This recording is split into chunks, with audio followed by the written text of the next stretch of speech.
Melissa Muir.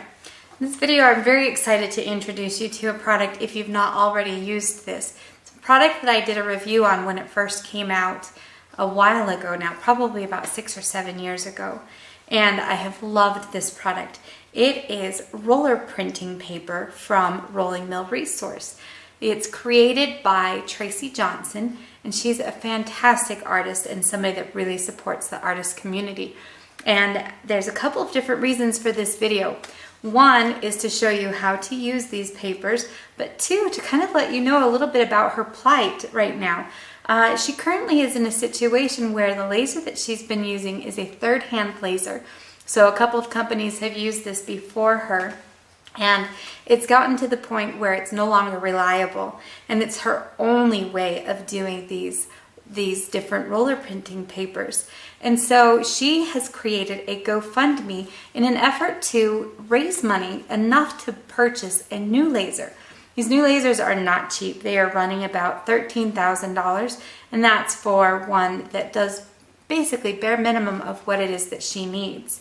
So my goal, however, to help her, at least I would really hope we can do this, is to get enough money for her to buy a new laser and repair the one that she currently has. And this would ensure that she is able to stay up and running no matter what happens to either one of the lasers. So this is a really great product. It is something that she has spent about 10 years, well, more than 10 years developing.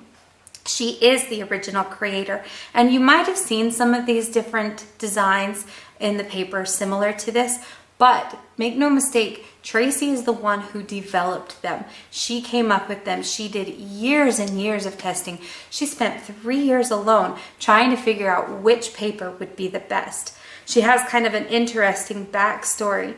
She started off years and years ago, and lasers were about $100,000 at the time. Nobody would really train her. Nobody would let her use their laser. So here she had this fantastic idea and no way to have it come to fruition. Well, she was able to get in touch with a gentleman who was retired and was using his to cut stamps and things like that. And he trained her and allowed her to use his laser for a couple of years, where she further refined and developed this until she was actually able to get her own laser, and that is what she's been using. But again, like I said, it's to the point now where it's become very unreliable, and this is her mode of living. And she is a great supporter of all of us artists. So I think we as an art community can band together and help somebody in our own community to help her continue to develop and come out with this great product. I actually have several videos that we are going to be working on over the next couple of weeks to show you some fun techniques that you can use, and you'll be watching for that soon. Now, Tracey has created a GoFundMe site where you can, and the address is right there, so make sure you visit that GoFundMe site. This is where you can go and you can either just donate any number, any number amount if you feel like you don't really need anything in return, or she's actually set up 2 really great levels. The first one is if you donate $100, she will give you $200 to spend in her shop. And if you donate $200, she will give you $400 in her shop. Now, $200 and $400 is going to go a long way in her shop. So this is a fantastic opportunity for you to be able to get some really great product. Now, there is one caveat, and what could that be? Well, we have to get the new laser so that she can fulfill those orders. So you can donate now, but it might be a little while until you get it, unless we can get enough of us banded together and get that new laser. Because once she has the new laser up and going, then she will begin to fulfill those orders. So let's take a look now and just kind of see how things are set up and how to get a really good impression using these papers. And the first thing we want to do before we ever begin anything is we need to get our pressure set right. And the way you do this is by creating a sample piece. So always, Tracey will send tester pieces, and this way you can test out the mill and get the pressure correct before you actually get started on any of your pieces. Now, the way that Tracey does it is everything is fairly consistent as far as the thickness of the paper and everything like that. So the nice thing is that once you get your tester, and if you make note of the size of the width that you're doing, not necessarily the length, but the width, because that's important. You note the size of your width, the gauge of your metal. Then once you do that, and if you take note of your settings that you have on your rolling mill, you don't have to do the tester part again for that gauge and that width, because you'll already know what the correct pressure is going to be. So, and it doesn't take a whole lot, only maybe half an inch that you need to roll. So in this case, I have probably like 1.25 inches or so. So if I'm going to run something, say maybe I want to make a bracelet blank, and it's going to be 1.25 inches wide, then what I would do is I would get a tester 1.25 inches wide by about half an inch long, and I would use that to set the depth of my rollers. And that's going to give me a good idea of what I need to do. And again, as long as I make note of that, then I don't have to do that step again. Now, there are a number of ways to prepare a stack to go into the rolling mill. People will ask me all the time, if I've got something like this where it's paper, do I also need to sandwich this with metal? No, you don't. If you're just rolling it through with paper, you don't need to do a metal sandwich. Now, if you were rolling through with a metal die or pattern instead of the paper, then yes, you would probably need to do a metal sandwich, and that would be so that you can protect your rollers. For this example, I want to roll a fairly large sized piece. I have some 20 gauge sterling silver that I have already annealed, and it's ready to go. So what I need to do is I need to make my sandwich.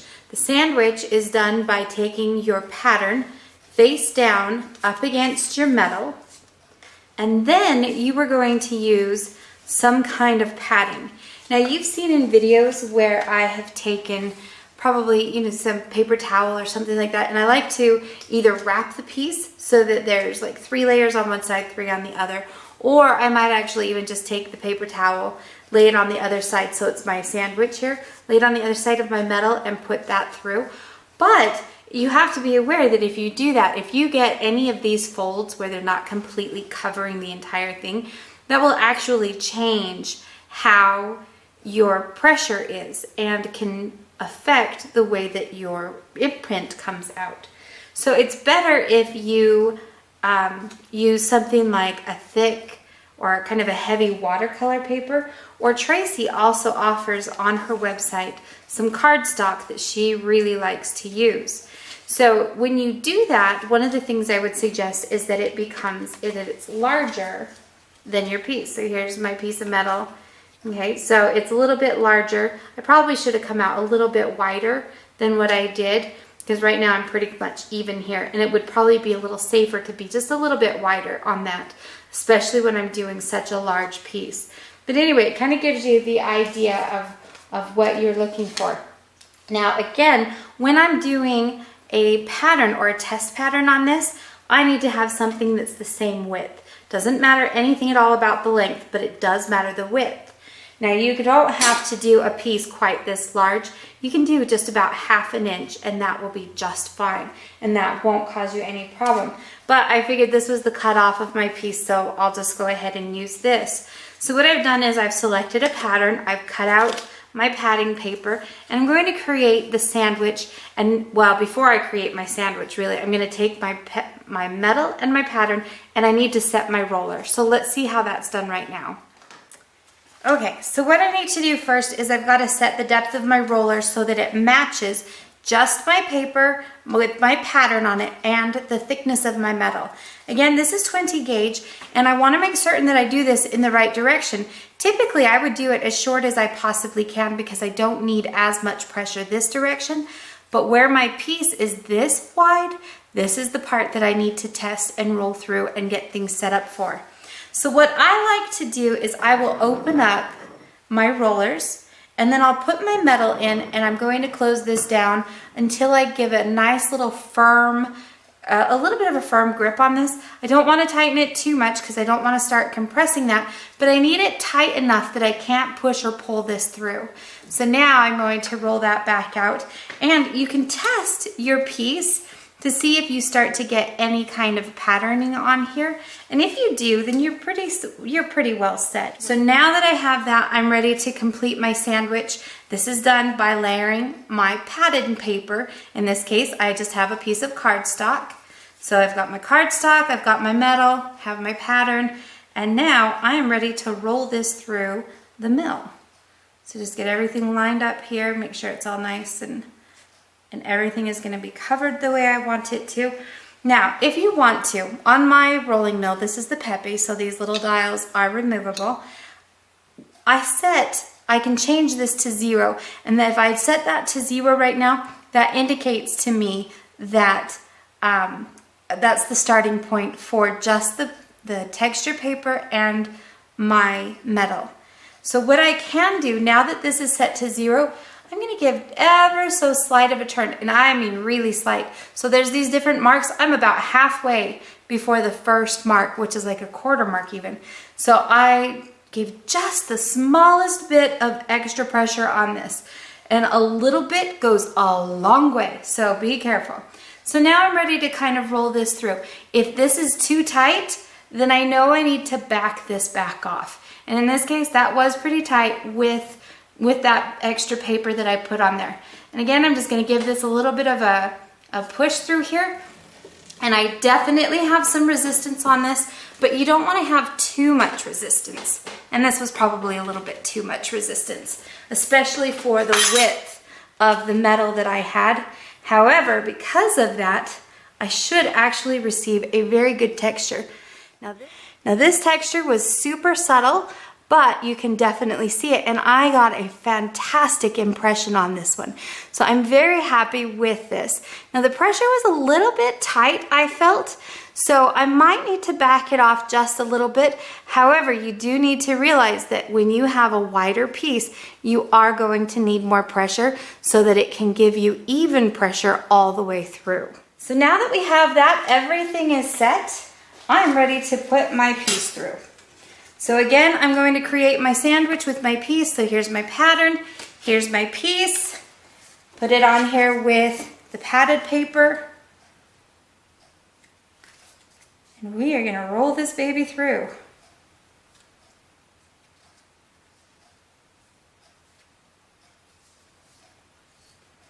Okay, we are ready. Let's make sure my adjustment's correct. And here we go.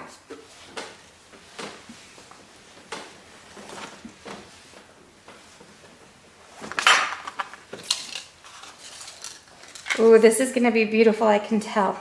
So here you can see my texture, and you can see the depth of that, the evenness of the roll, everything. It's absolutely beautiful.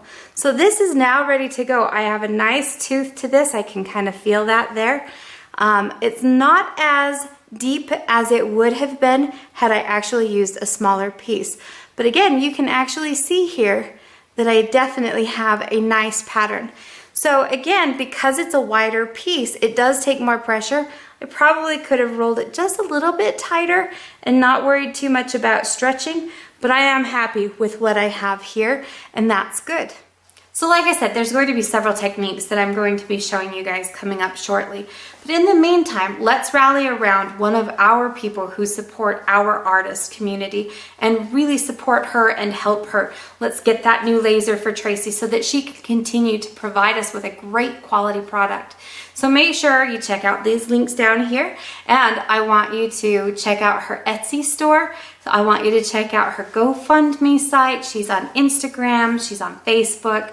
She has a lot of really great products, and it really would be a shame to lose somebody like this in our community that supports us as artists and gives us a great product that really the only other way to get these kind of textures would have been through a process like etching. And this has no chemicals, it's easy to do, and no studio will have a problem running any of this stuff through their studio. So help me help Tracey, and let's get her that new laser. Thanks for joining me for this Tool Time Tuesday, and we'll see you guys again soon.